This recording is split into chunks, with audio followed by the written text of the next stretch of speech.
This is my review for Freaknik. The documentary has came on Hulu. If you haven't seen it, go check it out. Let me know what you think about it if you've seen it. And if you experience Freaknik in real life, put your experience down below, man, because this taught me a lot. It's one of those things that started as a great thing, but it ended. And of course, hindsight is 2020. When you look back on it, you look at this and go, yeah, it was so unorganized. Ain't no way this thing would have lasted too long, right? Because it starts for college students, and they explain that. And you got to understand where black people is at in America. We were all at down south, and then we start going to the East Coast, to the Midwest, to the West Coast. But people know where black folks at. We know where it's popping at.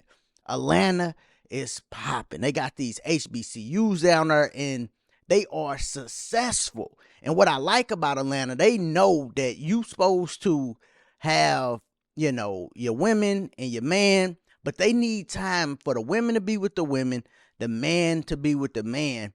And that's why I think Spelman and Morehouse and these places is so successful. Now, Freaknik is something where everybody came together, right? And the black folks couldn't really kick it in Daytona.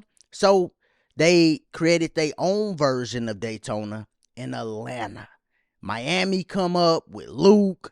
You got everybody going to this thing. Jalen Rose is a part of the documentary. Tupac, Biggie came through. Everybody going through it to this place because it's the place to be. Eric Sermon, a lot of people. And then, of course, you got the Lil Johns and the people that's from Atlanta that originally got this thing popping. And when you think about Atlanta, Atlanta is the place that was super successful for black people. The people down in Atlanta was super successful. But you gotta be honest.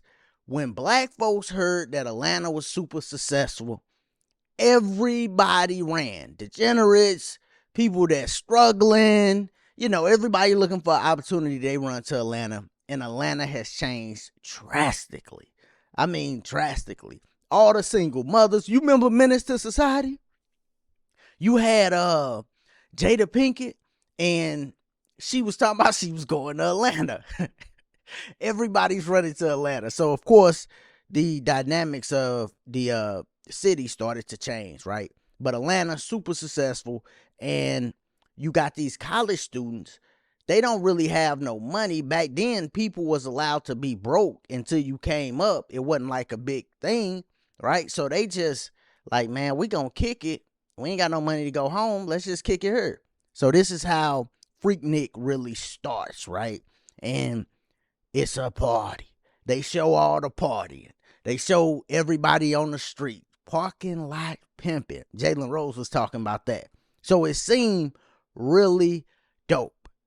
But, of course, once it start popping, people already done heard how successful Atlanta is. Now you like, oh, spring break? That's popping too. So what happens?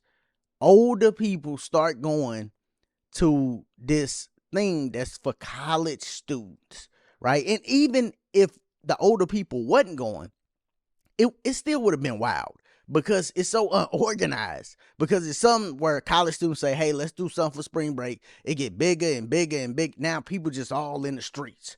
It's so unorganized. And then older people are coming, mixing the older with the young people. And people is getting taken advantage of. Of course, you start having SA. Anytime you get a bunch of group of people, and it's man and women, and it ain't like in a arena or something with some seats, it usually get kind of wild, man.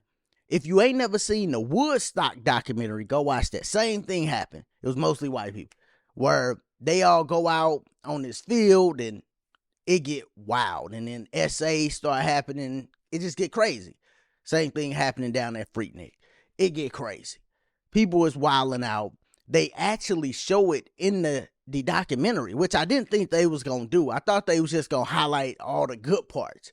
I'm so happy that Jermaine Dupri, Luke, and everybody that was involved highlighted the bad parts too.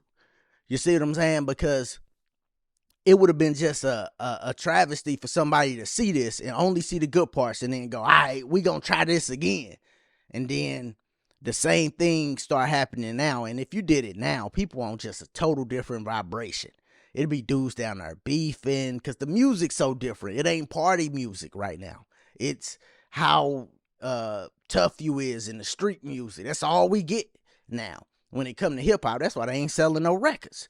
But that's a whole nother story. But it was also good to see natural women. That's a thing too.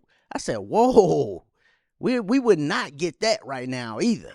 It's just a bunch of natural sisters down there having a good time, and they showing. I'm like, dang, that's what's up. You know what I'm saying? Stuff was more real. That's what I got from this documentary. Stuff was more real. People ain't have money. They wasn't afraid to not have money. People, sleeping in the van together. They just making it happen, just having fun. People are more natural. Everything seemed more real back then, Now, besides the older people coming down there, the other things that stopped Freaknik, the 1996 Olympics, when they start talking about the Olympics, I said, oh, that makes sense. That really makes sense, because if the Olympics is coming to the city, I think the Olympics supposed to go to Los Angeles soon. And whenever it go, they going to clean up that city. Ain't going to be no poor folks, no homeless people running around. Nuh-uh, they going to clean that up. So with Atlanta, they like, we got to stop Freaknik. We got to clean up the city. A bunch of foreigners coming. Got to clean up the city. So that made sense. I didn't know that. And then something that I thought about before watching the documentary is who benefited from it financially. And they did show like little people selling their merchandise on the streets and stuff. And I'm sure they made some money. But this hurt business. Let's just be real. This hurt business in Atlanta. That's what this did. And that's one of the other reasons they had to stop it. Like, yo, we got to clean it up for the Olympics. This hurting business. People is getting essayed down here. And then the traffic. Horrible for this time period. Now, if you stay in this area, you would be mad. Like, come on, man.